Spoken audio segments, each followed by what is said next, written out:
할렐루야. 오늘도 함께 예배드리신 여러분들의 심령 위에, 또한 가정 위에 우리 하나님의 놀라우신 사랑과 은혜와 평강과 축복이 충만 넘치시기를 간절히 주님의 이름으로 축원드립니다. 여러분, 계속해서 말씀에 대해서 우리가 은혜를 나누고 있습니다. 여러분, 우리의 신앙의 핵심은 무엇입니까? 여러분, 우리가 착각하지 말아야 될 것이 한 가지 있습니다.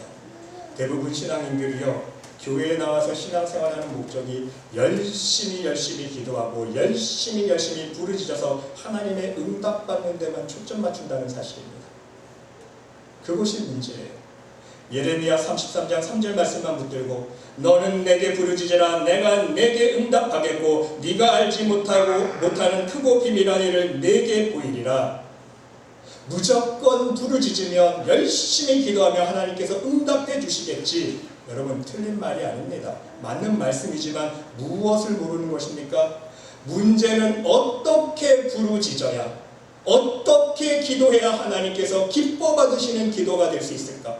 우리가 어떠한 상태로 부르짖을 때 하나님께서 기뻐서 응답을 주실까? 그것은 가르쳐 주지 않아요. 그것이 문제입니다. 여러분, 우리가 기도 안 해봤습니까? 기도 많이 하잖아요. 그런데 왜 이 말씀 붙들고 열심히 부르짖는데 하나님께서 응답 안 해주십니까? 왜 응답 하나 받기가 이렇게 힘듭니까? 그래서 여러분들은요, 하나님께 부르짖을 때에 어떻게 부르짖어야 하나님 기뻐 받으시는 기도가 될 수 있을까? 이것을 알아야 돼요. 이것이 핵심입니다. 그래서 우리가 처음에 말씀 나누기 전에 처음 나눴던 핵심이 무엇입니까? 신앙의 핵심 가르쳐 드렸잖아요. 너희는 먼저 그의 나라와 그의 의를 구하라. 그리하면 이 모든 것을 너희에게 더하시리라. 이것이 원리라는 것이죠. 우리가 먼저 이 모든 예비하신 하나님의 이 땅의 축복, 하늘의 영생의 축복을 받기 위해서는요, 쟁취하기 위해서는요, 두 가지 전제 조건이 필요하다고 했잖아요. 그의 나라와 그의 의를 구하라. 그의 나라를 구하라는 의미는요, 이제 여러분들은 아실 거예요. 더 이상 제가 설명 안 드려도. 그의 나라, 하나님 나라 들어가려면 어떻게 되는 거예요? 눈물 콧물 흘려서 기도한다고 못 들어가잖아요. 우리의 심령이 거듭나야 들어가는 나라 아닙니까? 니고데모에게 얘기하신 것처럼 예수님께서 내가 진실로 내게 이르노니 네가 물과 성령으로 거듭나지 아니하면 하나님 나라 못 들어간다. 하나님 나라 볼 수 없다. 심령이 거듭나는 가운데에 우리가 사랑이신 하나님의 사랑의 성품을 닮아가는 가운데에 예수님 성품 닮아가는 가운데에 온전한 믿음을 가지고 어떻게 그의 의를 구하는 거예요. 예배드리고 거듭나신 영으로 예배드리고 거듭나신 영으로 기도드리고 거듭나신 영으로 봉사하고 예물드리고 헌신하고 전도할 때에 그때에 우리가 모든 드리는 기도의 향기, 예배의 향기가 하나님 보좌께 상달되는 거예요. 그 상달된 열매를 보시고 하나님께서 우리가 부르짖을 때에 부르짖는 것마다 가장 좋은 것으로 응답해 주시겠다고 마태복음 7장에서 예수님께서 약속해 주지 않았습니까? 여기에 우리 신앙의 핵심이 있다는 것입니다. 그래서 우리가 심령에 거듭나기 위해서 말씀으로 회개해야 된다 말씀드렸죠. 왜? 말씀으로 찔러 쪼개 되는 거, 좋은 나무 될 때까지. 그래서 말씀으로 거듭나는 과정을 겪어야 되는 거예요. 그래서 말씀 안에서 온전한 거듭난 삶을 살기 위해서 우리의 죄의 옷을 벗어버리고 마치 애벌레가 허물을 벗어서 나비가 되어서 그의 삶의 형태나 모습이 완전히 삶의 스타일이 변한 것처럼 하나님의 말씀 우리가 조금씩 삶이 거듭날 수 있어야 된다고 말씀드렸습니다. 그리고 하나님의 말씀은 실제로 우리의 영의 양식이다 말씀드렸죠. 왜? 말씀 안에 뭐가 있어요? 생명의 빛이 있는 거예요. 이 생명의 빛을 먹었을 때 우리 영이 수생할 수 있기 때문에, 그리고 말씀으로 생명의 빛을 먹으면서 강건해지면서 말씀으로 무장할 수 있어야 돼. 힘을 빌려야 됩니다. 능력을 키워서 영적으로 우리를 유혹해 주는 사단의 시험을 이겨내고 나의 심령을 지켜나가고 더 나아가서 영적인 싸움에서 영적인 전쟁에서 승리하기 위해서 말씀으로 무장해야 된다고 그랬잖아요. 전신갑주 6가지 중에서 5가지는 방어 무기이지만 오직 한 가지 공격 무기, 성령의 검 하나님의 말씀을 가지라. 바로 하나님의 말씀으로 우리가 능력 삼을 수 있을 때에 우리는 그때서야 지난 시간에 함께 나눈 것처럼 이 세상에 나가서 빛된 삶을 살 수 있는 거예요. 할렐루야. 그냥 빛된 삶 사는 게 아니에요. 교회에 다 나왔다고 구원받았다고 이제 우리는 예수님 말씀하신 것처럼 너희는 세상의 소금과 빛이니 밖에 나가서 빛된 삶을 사십시오. 사라집니까? 안 사라져요. 아직 죄의 허물을 벗지 못한 아직 애벌레인데 누에 고친데 어떻게 빛된 삶을 삽니까? 우리가 죄의 옷을 벗어버리고 허물을 벗어버리고 거듭난 심령으로 하나님 앞에 말씀으로 무장돼서 힘을 키울 수 있을 때에 우리가 빛을 발하는 삶을 살 수 있는 거 아닙니까? 그래서 나도 잘 되고 남에게도 유익을 줄 수 있는 그런 삶을 살아야 된다고 지난 시간에 함께 은혜를 나누어 보았습니다. 여러분, 이렇게 말씀으로 우리가 회개되어지고 거듭나지고 하나님의 말씀으로 영의 양식을 공급받고 하나님의 말씀으로 능력을 삼고 빛된 사람으로 살아가는 우리 신앙인들은 이제 또 한 단계 깊이 깨달을 것이 있습니다. 그것을 예를 들어서 쉽게 말씀드리면 여러분 이렇게 한번 생각해 볼 수 있으시길 바랍니다.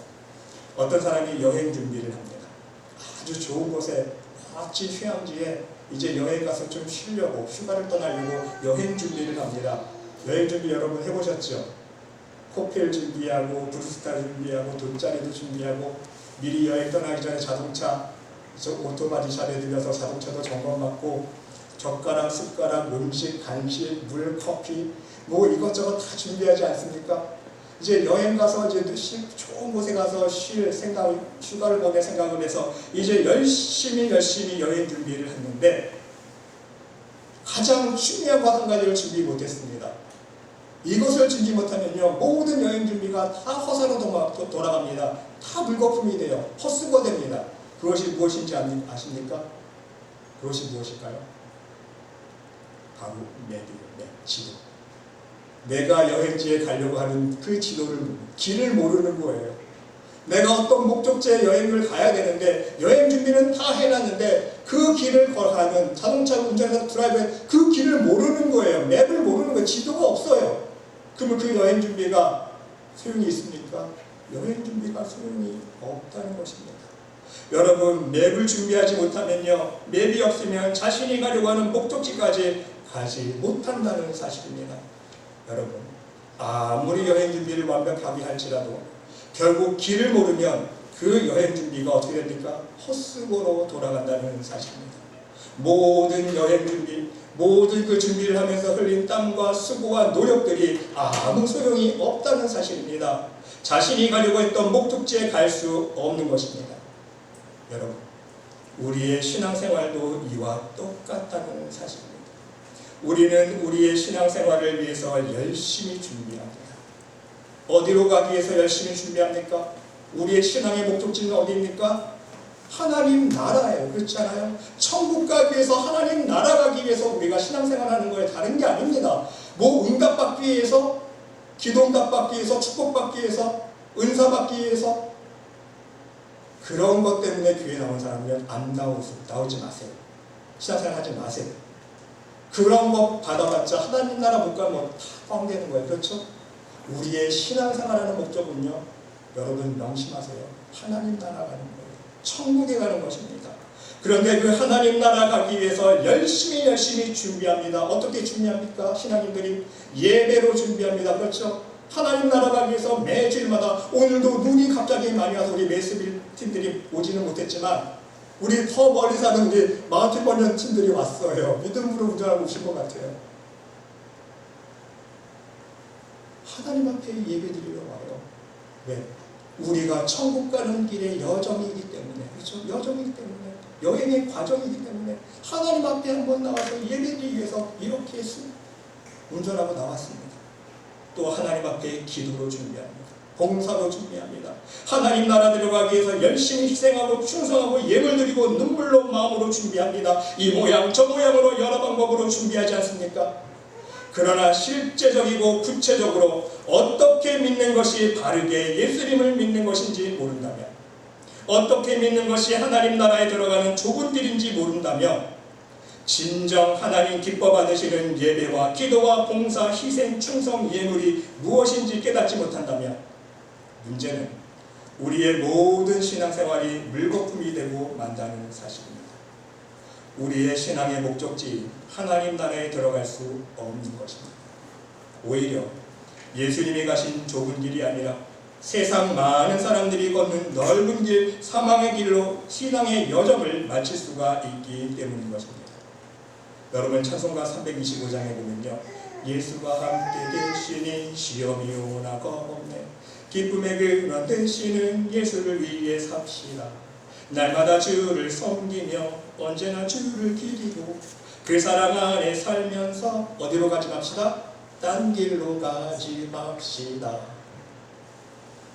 딴 길로 가지 맙시다. 왜? 딴 길로 가는 사람이 있기 때문에. 예수님께서 말씀하신 것처럼 넓은 길로 가는 사람이 너무 많아요. 예수님 가신 그 좁은 길로 가는 사람이 극히 적다. 예수님께서도 말씀하셨잖아요.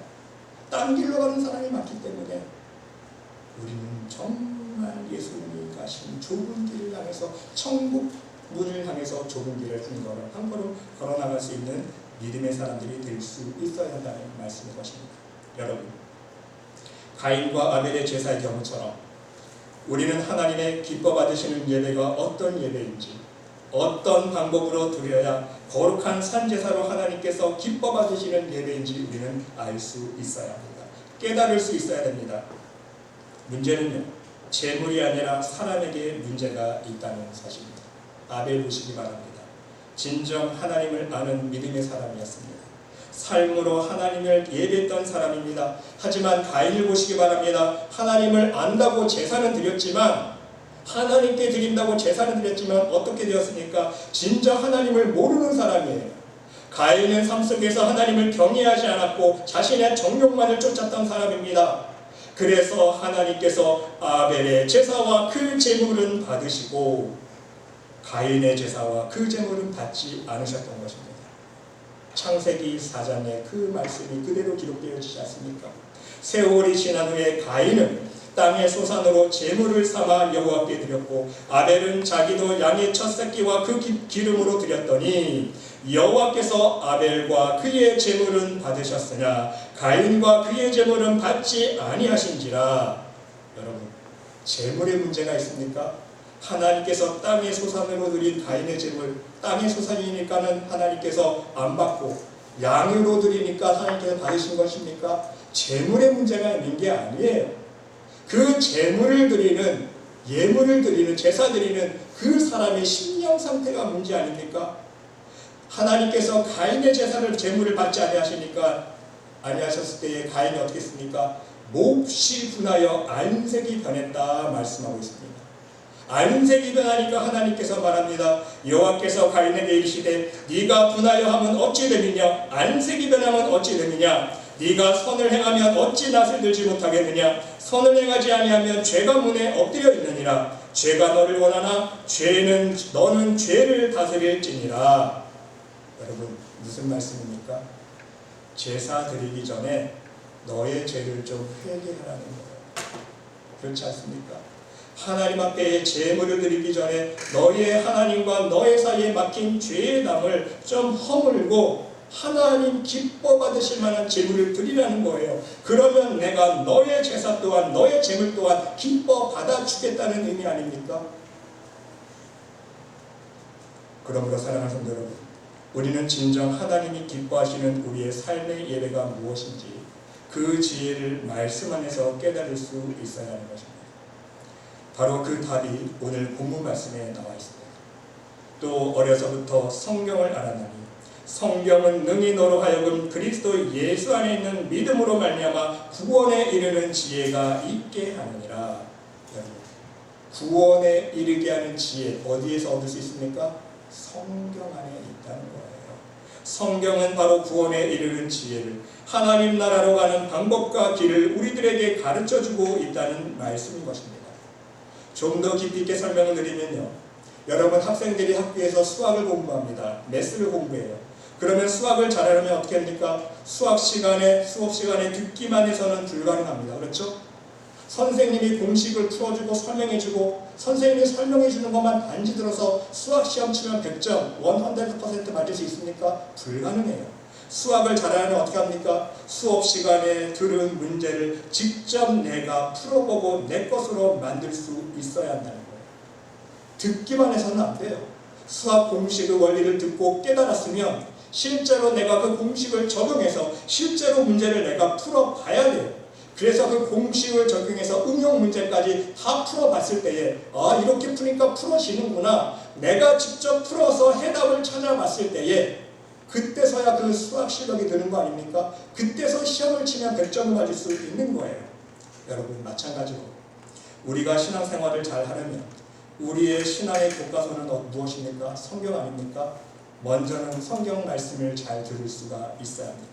그리고 내가 들은 그 말씀을 그치는 것이 아니라 듣고만 그치는 것이 아니라 들은 말씀을 우리가 계속 읽고 묵상하면서 그 말씀이 어떤 말씀인가 무엇을 뜻하는가 내가 깨달을 수 있어야 됩니다. 그리고 나의 심령에 나의 삶 속에 적용할 수 있어야 돼요. 깨달은 말씀을 머릿속에만 담아두는 것이 아니라 내 삶 속에 적용해서 실천할 수 있어야 된다는 말씀인 거예요. 순종할 수 있어야 됩니다. 이렇게 실제적으로 말씀을 나의 삶 속에 적용했을 때에 무엇을 경험합니까? 나의 삶 속에 하나님의 말씀의 능력을 내가 체험하게 되는 거예요. 머리로만 담고 있으면 하나님의 말씀의 능력을 체험 못해요. 머리로 깨달았으면요, 깨달은 말씀을 실제로 실천하면서 순종했을 때에 하나님께서 역사하시지 않습니까? 순종했을 때 나의 삶 속에 역사하시는 그 하나님의 능력을 실제로 체험할 수 있어야 된다는 거예요. 확실하게 하나님의 살아계심을 체험하고 놀라운 하나님의 은혜와 사랑과 축복하심과 하나님의 능력의 역사들을 몸으로 체험할 수 있어야 합니다.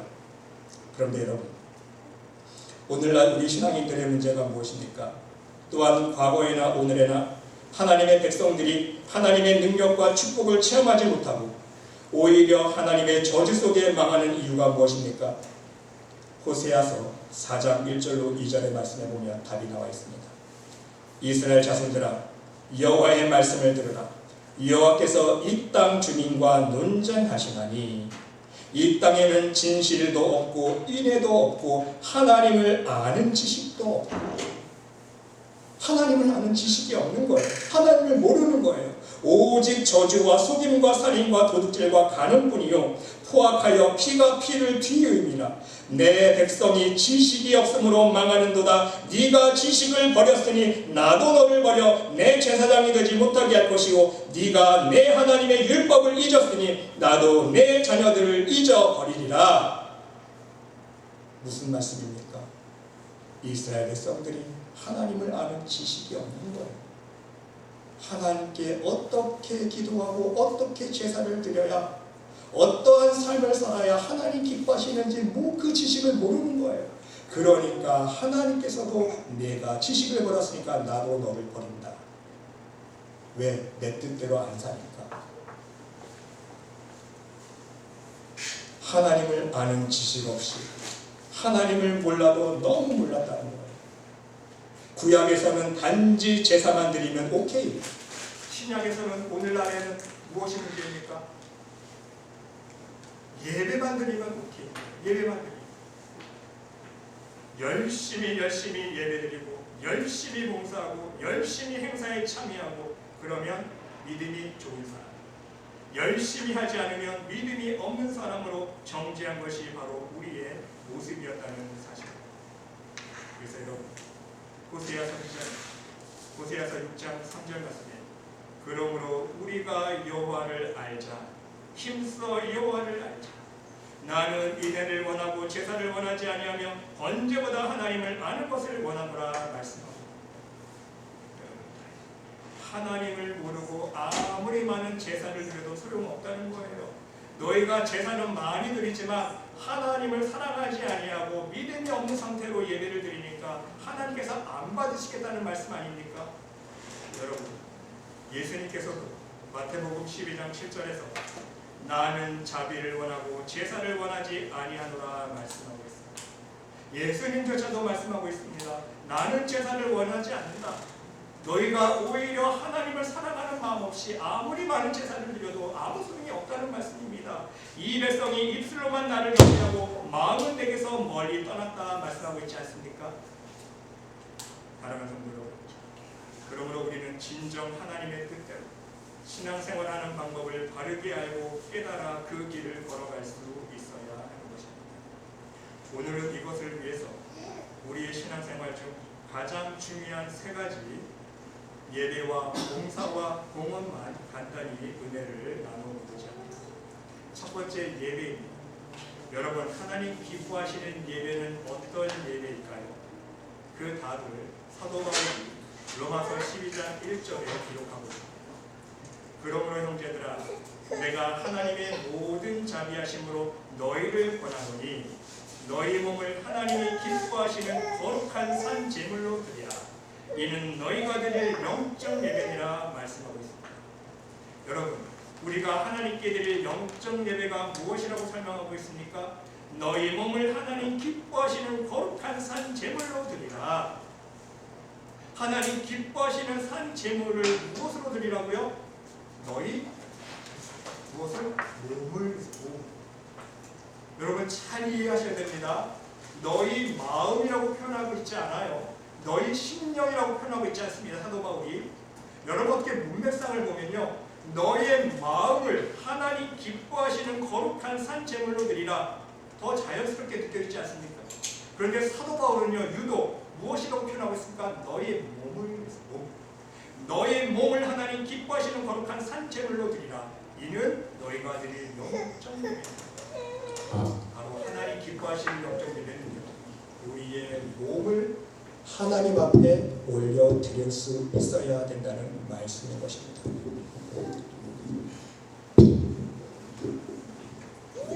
여러분, 구약의 제사를 보시기 바랍니다. 구약에서 하나님께 제사를 5가지 드리지 않았습니까? 번제, 소제, 화목제, 속제제, 속번제. 이 5가지 제물을 드릴 때에 하나님께서 무엇이라고 말씀해 주는지 아세요? 여호와께 향기로운 냄새라.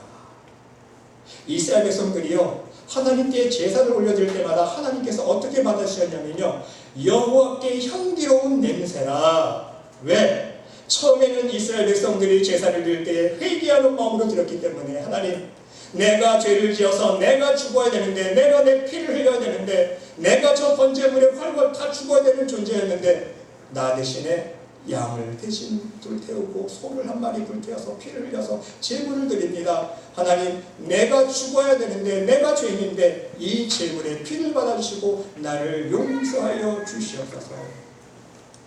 바로 내가 하나님 앞에 온전히 회개하고자 하는 마음으로 하나님 앞에 올려드렸을 때에 하나님께서는 그 제물을, 그 제사를 흠양하여 주셨다는 거예요. 향기로운 냄새라고 기뻐 받아 주셨습니다. 그런데 무엇이 문제입니까? 한 번, 두 번, 1년, 2년 계속해서 제사가 반복되어지면서 이스라엘 백성들의 마음속에는요, 무엇이 사라졌습니까? 하나님께 대한 믿음과 하나님을 의지하는 마음과 하나님께 대한 사랑은 없어진 거예요. 하나님께 제사를 드릴 때 내 죄를 회개하고자 하는 마음이 없어진 거예요. 대신에 형식적으로 죄 지으면 소 한 마리 드리면 되지, 잡아드립니다. 내가 죄 지으면 양 한 마리 잡으면 되지. 자기가 회개할 생각은 하지 아니하고 애꿎은 소와 양만 잡아드리는 거예요. 이게 형식화되는 거예요. 그러니까 오죽하면 하나님께서 이사야 66장에서 이렇게 말씀하고 계십니다. 나 여호와가 말하노라. 내 손이 이 모든 것을 지었으므로 그들이 생겼느니라. 물은 마음이 가난하고 심령에 통회하며 내 말을 듣고 떠는 자, 그 사람은 내가 돌보려니와. 바로 하나님 앞에 마음으로 통회하고 회개하는 마음으로 하나님의 말씀을 경청하고 하나님을 떤다 해서 말씀 앞에서 떠는 자, 진정 하나님 앞에 하나님을 경외하는 마음으로 예배하고 섬기는 자는 하나님께서 어떻게 하시겠다고요? 그 사람은 내가 돌보려니와. 하나님께서 눈동자와 같이 지켜주시고 은혜를 베풀어 주시겠다는 말씀 아닙니까? 그런데요, 소를 잡아 드리는 것은 살인함과 다름이 없이 하고 어린 양으로 제사 드리는 것은 개의 목을 꺾음과 다름이 없이 합니다. 드리는 예물은 돼지의 피와 다름이 없이 하고 분향하는 것은 우상을 찬송함과 다름이 없이 행하는 그들은 어떻게 하나님께 예배드리는 거예요? 거짓된 마음으로, 형식적으로, 가식적으로 예배드리고 신앙생활하는 사람들. 그런 사람들이 소를 잡아 제물을 드리니까 하나님 모습이 어떤 거예요? 얘들아, 네가 제물 잡았니? 내가 보니까 애꿎은 초만 죽였구나. 너희가 소를 잡아 드리는 것은 살인함과 다름이 없다. 애꿎은 소만 죽인 거예요. 어린 양으로 제사 드리니까 개의 목을 꺾은 거와 똑같구나. 왜 애꿎은 개의 목을 꺾어 죽였냐? 예물을 드렸을 때 너희가 드린 예물은 돼지의 피처럼 더럽고 냄새가 나는구나. 하나님은 안 받으시는 거예요. 제사의 분향을 할 때마다 우상을 찬송함과 다름이 없다 그랬어요. 하나님을 찬송하는 것이 아니라 거짓된 마음으로 회개하는 마음 없이 하나님 사랑하는 마음 없이 제물을 드리니까 하나님을 찬송하는 것이 아니라 우상을 찬송한다고 했어요. 왜? 자기 교만과 욕심을 버리지 못했기 때문에. 이러한 자들은 마음이 가증한 것을 기뻐한 즉 나 또한 유혹을 그들에게 택하여 주며 그들이 무서워하는 것을 그들에게 임하게 하리니 이는 내가 불러도 대답하는 자가 없으며 내가 말하여도 그들이 듣지 않고 오직 나의 목전에서 악을 행하며 내가 기뻐하지 아니하는 것을 택하였음이니라 하시니라. 하나님 싫어하시는 것만 골랐다는 거예요. 그러니까 아무리 소를 잡아드리고 아무리 양을 드리고 예물 드리고 분향을 해도 하나님께서 안 받으시겠다는 말씀인 것입니다. 여러분, 사도 바울은 바로 이 구약의 제사의 이 허점을, 문제점을 바로 알고 있었기 때문에 로마서 12장 1절에서 하나님 앞에 올려드릴 영적 예배를 설명하면서 무엇을? 너의 몸을 표현하고 있는 거예요. 마음을, 신령이 아니라 너의 몸을 하나님이 기뻐하시는 거룩한 산제물로 드리라. 왜? 사도 바울이 영적으로 얘기하고 싶은 것이 무엇입니까? 얘들아, 너희들 애꿎은 소는 그만 잡고 애꿎은 양은 그만 때려잡고 무엇을 때려잡으라? 너희의 몸뚱아리 좀 때려잡으라 그래요. 너희가 죽어야 될 죄인 아니냐? 사망의 몸뚱아리로 변화버린 너희의 몸뚱아리 좀 때려잡고 교만의 몸뚱아리로 자리 잡힌 너희 교만의 몸뚱아리 좀 때려서 회개하고 욕심의 틀이 잡혀서 욕심의 몸뚱아리가 된 너희의 몸을 좀 때려잡고 우리의 몸을 회개해서 하나님 기뻐하시는 몸으로 만들라는 말씀인 것입니다.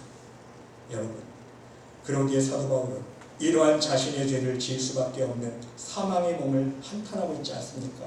사도 바울 자신도 오호라, 이 사망의 몸에서 누가 나를 건져드려 고백하지 않습니까? 로마서 7장 마지막에서 자기는 하나님의 말씀대로 순종하는 삶을 살기를 원하지만 하나님 말씀대로 순종하려고 살려고 애를 쓰고 부단히 애를 써보지만 안 되는 거예요. 왜? 이 몸뚱아리가 자체가 사망의 몸뚱아리이기 때문에 자꾸만 자기 몸에 악한 게 올라오는 거예요. 숙성화됐기 때문에. 그래서 오거라, 이 사망의 몸에서 누가 나를 건져내라 한탄하면서 결국은 로마서 8장으로 넘어가면서 사도 바울이 해답을 찾아냅니다.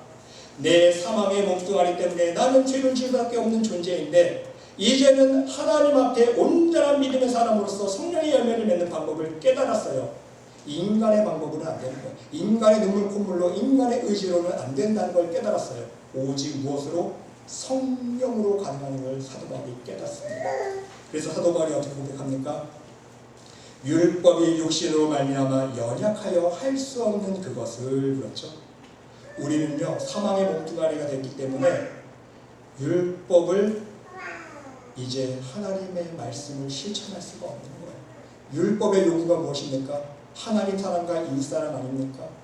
하나님 사랑하면서 또한 이웃 사랑하면서 사는 게 율법의 요구인데 우리가 연약하여 육신이 연약하여 할 수 없는 그것을 하나님은 하시나니 곧 죄로 말미암아 자기 아들을 죄 있는 육신의 모양으로 보내어 육신의 죄를 정하사 육신을 따르지 않고 그 영을 따라 행하는 우리에게 율법의 요구가 이루어지게 하려 하시니라. 아멘. 율법의 요구가 이루어지게 할 수 있다는 거예요. 우리가 진정 다시금 하나님을 사랑하고 이웃을 내 몸과 같이 사랑할 수 있는 삶을 살 수 있다는 거예요. 어떻게? 인간의 의지로 되는 것이 아니라 어떻게? 그의 영을 따라 행하는 우리에게. 우리의 육신은 연약해서 사망의 몸뚱아리 때문에 하나님 말씀대로 순종하는 삶을 살 수가 없지만 이제는 영으로서 그 영을 따라. 옛날에는 사도 바울이 어떻게 고백합니까? 죄가 주장하며 우리가 육신의 정욕을 쫓아 육신의 죄를 맺은 열매를 맺어 살 수밖에 없다는 것이죠. 그러나 이제는 하나님의 은혜가 왕노릇하고 성령이 왕노릇하면 말씀이 충만해지면 바로 성령을 쫓아 이제는 하나님을 진정 사랑할 수 있는 율법의 계명을 지킬 수 있는 삶을 살 수 있다는 것입니다. 그래서 결론적으로 8장 12절에 가서 그러므로 형제들아 우리가 빚진 자로되 육신에게 져서 육신대로 살 것이 아니니라. 너희가 육신대로 살면 반드시 죽을 것이로되 그랬어요. 육신대로 살면 죽을 것이거든. 영으로서 몸의 행실을 죽이면 살리니. 사는 방법 비결이 무엇입니까? 몸의 행실을 죽이면 우리의 사망의 몸뚱아리, 교만의 몸, 욕심의 몸, 신경질의 몸으로 변해버린 이 사망의 몸을 죽이면 산대요. 근데 그 방법이 무엇입니까? 영으로서 바로 그리스도의 영, 하나님의 영, 성령으로서 몸의 행실을 죽이라는 거예요. 우리는 죽었다 깨어나도 안 되지만 이제는 우리가 죄의 노예가 아니라 죄가 우리를 주장하는 것이 아니라 하나님의 은혜가 주장하고 성령께서 우리를 주장하시면 그렇게 살 수 있다는 거예요. 그래서 여러분 우리가 말씀으로 회개해야 되는 이유가 여기 있는 거예요. 말씀으로 우리 심령이 거듭나야 죄가 씻겨지고 그 죄가 씻겨진 만큼 하나님께서 성령으로 채워주시는 거 아닙니까? 그리스도의 영이 임하시는 거예요. 그럴 때에 우리가 거듭난 만큼 성령의 열매를 맺을 수 있는 그리스도인의 삶을 살 수 있다는 말씀이십니다. 그래서 고린도후서 5장 10절에서도 우리가 다 반드시 그리스도의 심판대 앞에 나타나게 되어 각각 선악간에 그 몸으로 행한 것을 따라 받으려 함이라.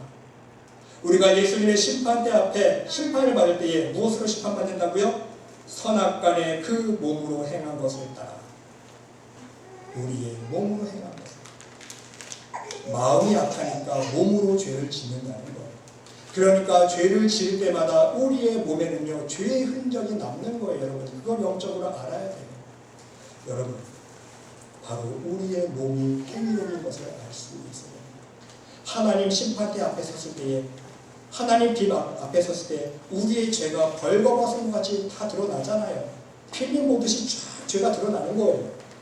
바로 우리의 몸에 죄의 흔적들이 쌓이는 거예요.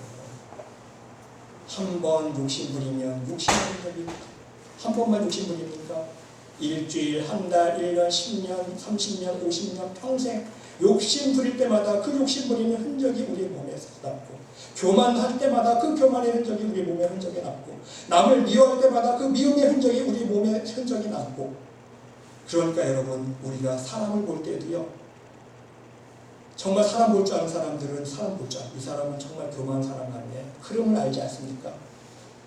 연세가 많으신 분들은 사람 볼 줄 알잖아요. 그냥 사람 만나보면 이 사람은 흐름이 교만한 사람 같아. 이 사람은 미움이 참하고 신경질적인 사람 같아. 우리도 대충 그 사람의 흐름을 압니다. 왜? 평생 그렇게 살아왔기 때문에. 근데 우리가 은혜를 받으면요 그것이 더 명확하게 드러나는 거예요. 사람을 보면요 그 사람의 체질이 보이는 거예요. 흐름이 보이는 거예요. 딱 보면 이 사람은 교만하게 살아왔구나. 이 사람은 미움으로 평생 살아왔구나. 이 사람은 평생 욕심 부리면서 살아왔구나. 몸의 체질이 되는 거예요. 그렇게 살아왔기 때문에. 그렇기 때문에 사도 바울이요 몸을 하나님 기뻐하시는 거룩한 산제물로 드리라. 바로 하나님 앞에 우리의 몸을 회개하라는 말씀인 거예요. 겸손한 몸으로 만들고 낮아진 몸으로 좀 베푸는 몸으로 만들고 온유한 몸으로 만들어서 하나님을 예배할 때에 바로 하나님께서 그 예배를 기뻐 받으신다는 말씀인 것입니다. 사랑하는 말씀의 교회 성도 여러분, 부디 여러분 모두는 하나님 기뻐하실 거룩한 산제사를 여러분의 몸으로 드릴 수 있는 진정한 축복의 사람들이 될 수 있으시기를 간절히 주님의 이름으로 축원드립니다. 두 번째 봉사에 대해서 말씀드리겠습니다. 여러분, 하나님 기뻐하시는 봉사는 어떤 봉사일까요? 무작정 열심히 봉사만 하면 하나님이 다 기뻐 받으실까요? 그게 아니잖아요. 여러분 아시잖아요. 마르다와 마리아 비유 한번 여러분들에게 말씀을 드렸습니다. 여러분 잘 아시잖아요. 마르다가 예수님 대접하려고 얼마나 기쁜 마음으로 처음 준비를 했습니까? 식사 준비를 했습니까? 예수님 식사 준비를 해야 되는데 밥도 새로 지어야 되고 국도 끓여야 되고 예수님 잡채 좋아하실까 산종을 좋아하실까 샐러드를 만들어내고 음식을 이것저것 준비하다 보니까 말씀 그대로 마르다는 준비하는 일이 많아 마음이 분주한지라. 마음이 분주한 거예요. 근심과 염려만 밀려옵니다. 나 혼자 이거 시간 안에 다 못 맡을 것 같아. 동생 어디 갔나 찾아보니까 예수님 말 앞에서 말씀을 듣고 있습니다. 그러니까 언니 마르다가 욱 올라오는 거예요. 얘 봐라. 지금 이 언니는 예수님 대접하려고 열심히 식사 준비를 하고 있는데 지금 좀 도와줬으면 좋겠는데 도와줄 생각은 안 하고 예수님 말 앞에서 말씀만 듣고 있네. 그러니까 쪼르륵 가서 예수님 앞에 고자리에 앉았으니까 예수께 나아가 이르되 주여 내 동생이 나 혼자 일하게 되는 것을 생각하지 아니하시나이까 그를 명하사 나를 도와주라 하소서. 예수님 앞에 가서 고자질을 합니다. 좀 내 동생 좀 혼내주라는 거예요. 그런데 예수님의 대답 명대답입니다. 주께서 대답하여 이르시되 마르다야 마르다야 네가 많은 일로 염려하고 근심하나 몇 가지만 하든지 혹 한 가지만 해도 족하니라. 마리아는 이 좋은 편을 택하였으니 빼앗기지 아니하리라. 여러분 무슨 말씀입니까? 마리아는 예수님 말 앞에서 말씀을 들었기 때문에 말씀을 듣는 사람이 더 믿음 좋은 사람입니까? 그게 아니잖아요. 예수님께서 책망하신 이유는요, 마르다도 칭찬받을 수 있었다는 거예요. 마리아는요, 말씀 듣는 게 기쁘고 감사해서 그냥 말씀을 들었을 뿐이에요. 됐지? 칭찬받았어요. 마르다가 칭찬받는 방법은 무엇입니까? 예수님 식사 준비하려고 열심히 준비했잖아요. 그러면 처음에 가졌던 그 마음, 기쁨과 감사한 마음으로 준비했다면 칭찬받았을 거예요. 그런데 웬걸? 밥상 차려온 거 보니까 마르다야, 네가 밥상 차려온 거 보니까 밥 지어온 거 보니까 동생 미워하는 마음 들어가 있고 국 끓여온 거 보니까 염려하는 마음 들어가 있고 불평하는 마음 들어가 있고 내가 이 음식을 어떻게 먹겠니? 이 음식 먹고 취하겠다. 만일 마르다가요, 기쁜 마음, 감사한 마음으로 음식을 차려왔다면 칭찬받았을 거예요. 마르다야, 네가 차려온 음식 보니까 정말 감사가 넘쳐나는구나. 기쁨이 넘쳐나는구나. 감격의 눈물이 들어가 있구나. 내가 정말 잘 먹을게 마르다야, 수고했다. 칭찬해 주셨을 거예요.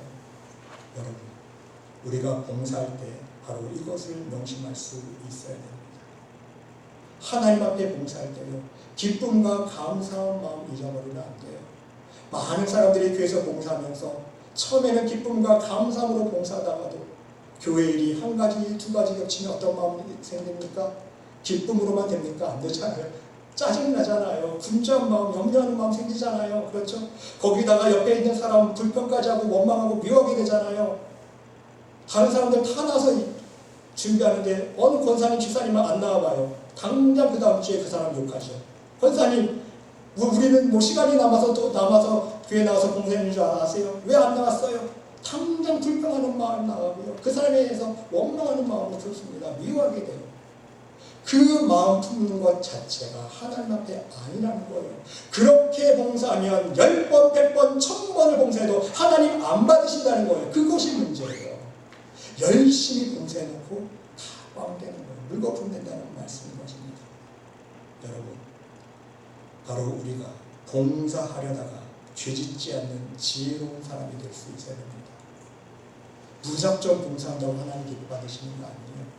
기쁜 마음, 감사한 마음으로 할 수 있을 때 하나님께서 기뻐 받으시는 봉사가 될 수 있다는 것 여러분 명심할 수 있으시기 바랍니다. 그리고 세 번째, 봉헌에 대해서 간략하게 말씀드리겠습니다. 여러분, 우리가 매 주일마다 하나님 앞에 예물을 드립니다. 근데 그 예물도 마찬가지예요. 우리가 예물 드린다고 하나님께서 그 액면 액수 그대로 받으실까요? 내가 오늘 100불 드리면 100불, 너 100불 했지? 내가 100불 하늘나라 기억할게. 그게 아니라는 거예요. 하나님은 어떻게 받으십니까?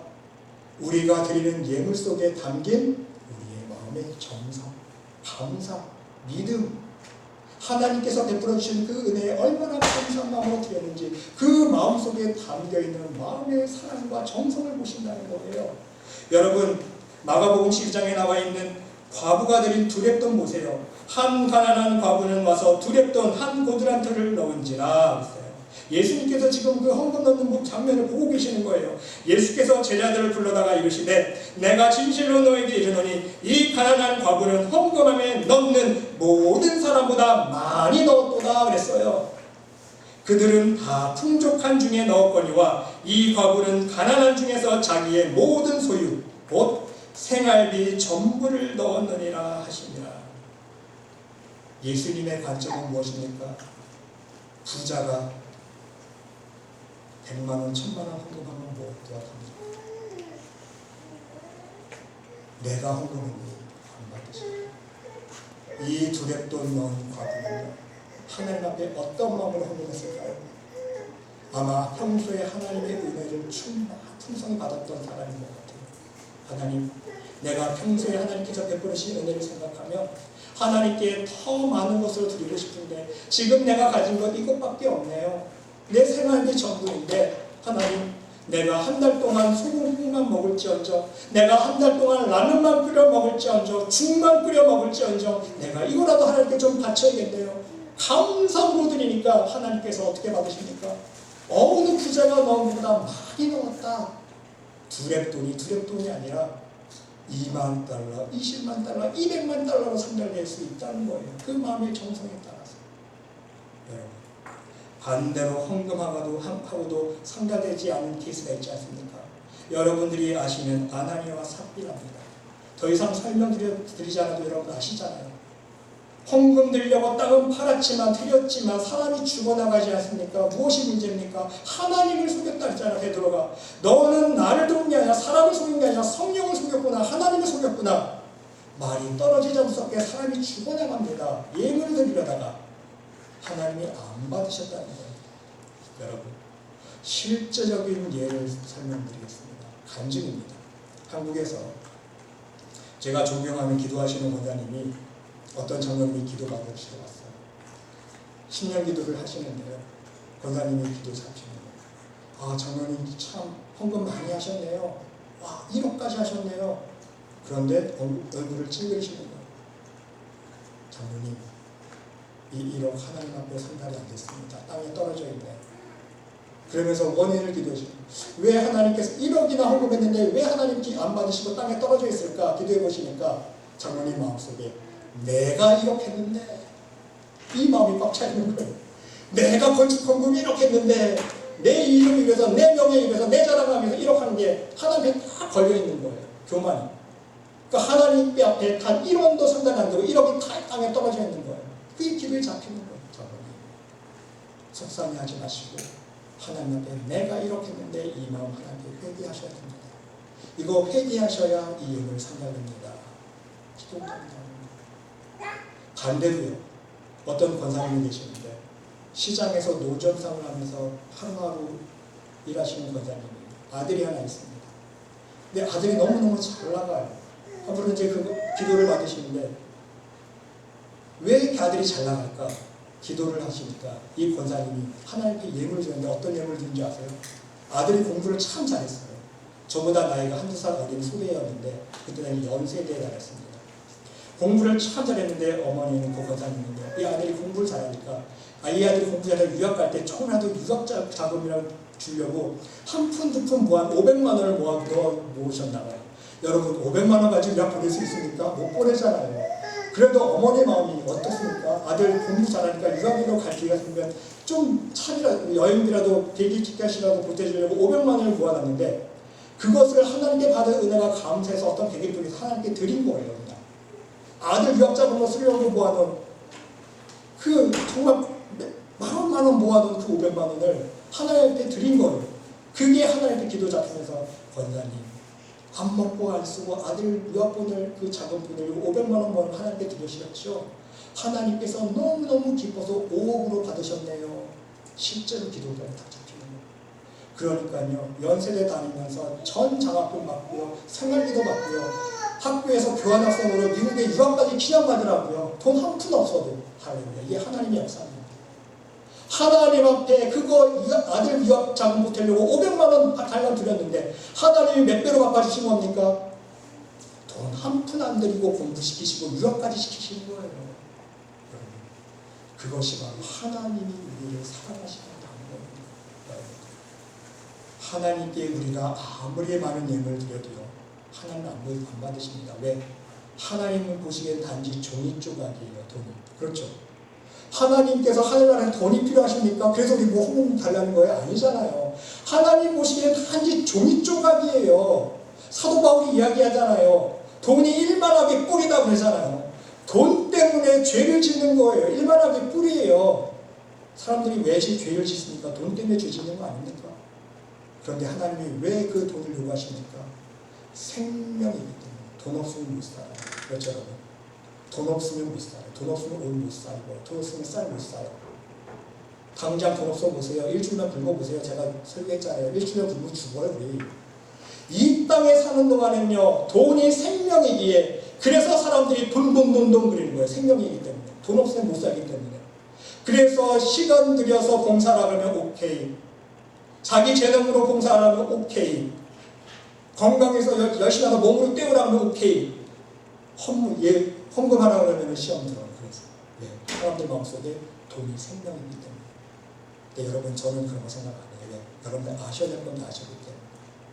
헌금하실 때요, 단 1센트를 하나님께 헌금 예물을 드리든 단 1불을 드리든 어떤 마음으로 드려야 돼요? 아까운 마음으로, 생색내는 마음으로. 내가 했는데, 내가 이 정도 헌금했는데, 여러분 이런 마음 적으시기 바랍니다. 아멘. 하나님, 내 마음만 받아주세요. 나는 더 많은 것 드리고 싶지만 이것밖에 못 드리는 내 마음 알아주시고, 하나님 나라에 30배, 60배, 100배 쌓였을 때 도와주세요. 여러분, 하나님의 보너스는요, 째째하지 않아요. 여러분, 이 세상의 보너스 보세요. 많아봤자 200%, 100% 주잖아요. 많아야 2배, 3배 주는 게 이 세상의 보너스예요. 하지만 하나님의 보너스는요, 기본이 몇 배인지 아세요? 기본이 성경대로 말씀드리면 30배예요. 그렇죠? 30배, 60배, 100배예요. 기본이. 하나님의 보너스는요. 하나님 앞에 올려드리면요, 기쁨과 감사를 올리면 하나님이 100배로 주실지, 1000배로 주실지, 10,000배로 주실지, 그건 누구의 그릇이에요? 내 믿음의 그릇, 내 감사의 그릇이에요. 내 감사가 넘치고 기쁨이 넘치고 하나님께 대한 사랑과 받은 내가 감사가 넘치면 넘칠수록 1불을 드리면 그 1불이 10,000불이 될 수 있다는 거예요. 창피하지 마세요. 하나님, 내가 이것밖에 못 드려서 창피하네요. 창피할 게 아니라 여러분들이 얼마나 기쁜 마음, 감사한 마음을 드리냐, 바로 이것이 중요하다는 말씀이십니다. 사랑하는 성도 여러분, 이처럼 우리는 하나님의 말씀을 바르게 이해하고 깨달음으로 하나님 기뻐하시는 신앙생활이 무엇인지 배울 수 있는 것입니다. 또한 알 수 있습니다. 성경 안에서 바로 구원에 이르는 지혜를 말씀 안에서 배울 수 있다는 말씀인 것입니다. 사람을 통해서 배우는 게 아닙니다. 사람의 교훈으로 나를 헛되이 경배하는도다. 예수님께서 책망의 말씀 주시지 않았습니까? 사람의 교훈으로는요, 하나님을 헛되이 경배할 뿐인 거예요. 그래서 중요한 것은 무엇입니까? 얼마큼 하나님 말씀 안에 있는 구원에 이르는 지혜를 나의 것으로 깨닫고 나의 것으로 소화하느냐, 이것이 중요한 거예요. 머리로만 깨닫는 것이 아니라, 문제적으로만 이해하는 것이 아니라 내 생활로, 나의 삶 속에 적용해서 나의 능력의 말씀으로 내가 직접 체험할 수 있어야 된다는 거예요. 사도 바울이 이야기했잖아요. 하나님 기뻐하시는 거룩한 영적인 예배가 무엇인지. 몸을, 내 교만의 몸뚱아리를 말씀으로 회개하고 내 미움으로 가득 차 있는 몸뚱아리를 회개하고, 그것이 얼마나 그 회개 작업이 어려운지 내가 겪어봐야 되는 거예요. 그 교통 십자가를 지는 그 고통을 내가 겪으면서 하나님 앞에 내가 겸손한 마음으로, 진정 하나님을 사랑하는 마음으로 나서 예배드렸을 때에, 하나님께서 부어주시는 은혜를 체험했을 때에, 그것이 진정한 구원의 이 지혜를 내가 깨달은 거예요. 할렐루야. 하나님 앞에 봉사했을 때도 마르다의 마음을 내가 체험해 봐야 되는 거예요. 우리 다 똑같이 마르다의 마음 아닙니까? 저도 경험해 봤어요. 여러분도 경험해 보지 않았습니까? 봉사할 때 기쁨만 나옵니까? 감사만 나옵니까? 사람들한테 좋은 마음만 품게냅니까? 그게 아니잖아요. 야, 봉사할 때 사람들하고도 부딪히고 마음 쫓아내니까 이렇게 힘들구나. 하나님 앞에 봉사할 때 내 것도 좀 희생해야 되니까 얼마나 이렇게 준비하는 게 힘들구나. 그걸 내가 직접 겪으면서 그래도 기쁨과 감사함으로 하나님께 봉사되었을 때 하나님께서 베풀으신 은혜를 체험하게 되는 거예요. 그럴 때에 구원에 이르는 지혜를 진짜 내가 깨닫게 됩니다. 헌금도 마찬가지입니다. 예물도 드릴 때에 나의 가장 소중한 향유 옥합을 꿰뚫어 봐야 되는 거예요. 마리아처럼. 내가 가장 소중하게 여겼던 그 항이옥합 같은 그것을 깨트려서 하나님께 드려봐야 하나님께서 놀랍게 부어주시고, 하나님 나 정말 굶어 죽을 요량하고 라면 죽만 끓여 먹을 지량하고 이거 드렸는데 하나님께서 채우시고 부어주시는 놀라운 축복의 능력의 손길을 체험해봐야 거짓말이 아니구나, 진짜구나. 내가 이렇게 감사로 드렸을 때 하나님께서 모든 걸 책임져 주시고 30배, 60배, 100배 열매로 축복으로 채워주시는구나. 이걸 체험해봐야 진짜 진정한 구원에 이르는 지혜가 아닙니까? 여러분, 말씀 그대로예요. 그리스도 예수 안에 있는 믿음으로 말미암아 구원에 이르는 지혜가 있게 하느니라. 구원에 이르는 지혜가 그냥 생깁니까? 아니잖아요. 어떻게 생겨요? 그리스도 예수 안에 있는 무엇으로? 믿음으로 말미암아. 무슨 뜻입니까? 믿음으로 말미암아. 믿음으로 행해야. 내가 믿음으로 말씀대로 순종하고 행했을 때에, 그러한 진정한 산 믿음이 있을 때에 하나님께서 어떻게 하십니까? 그 믿음을 보시고 하나님께서 역사해 주시는 거예요. 나의 삶 속에 오병이어의 기적을 일으켜 주시고, 나의 삶 속에 홍해를 가르는 기적을 일으켜 주시고, 할렐루야. 이러한 하나님의 능력을 삶 속에 체험해 봤을 때에 진정 구원에 이르는 지혜의 말씀을 내가 깨달아 알게 된다는 거예요. 말씀 그대로죠. 세상 사람들은 모르잖아요.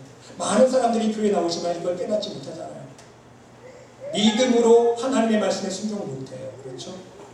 그러니까 하나님의 역사 체험 못해요. 그러니까 다 죽은 지혜예요. 구원에 이르는 지혜가 아니라 사망에 이르게 하는 지혜로 가는 거예요. 넓은 길로 가는 거예요. 교회만 열심히 나오면 뭐합니까? 다 넓은 길로 가는 거예요. 여러분, 시간이 많이 가서 말씀을 정리합니다.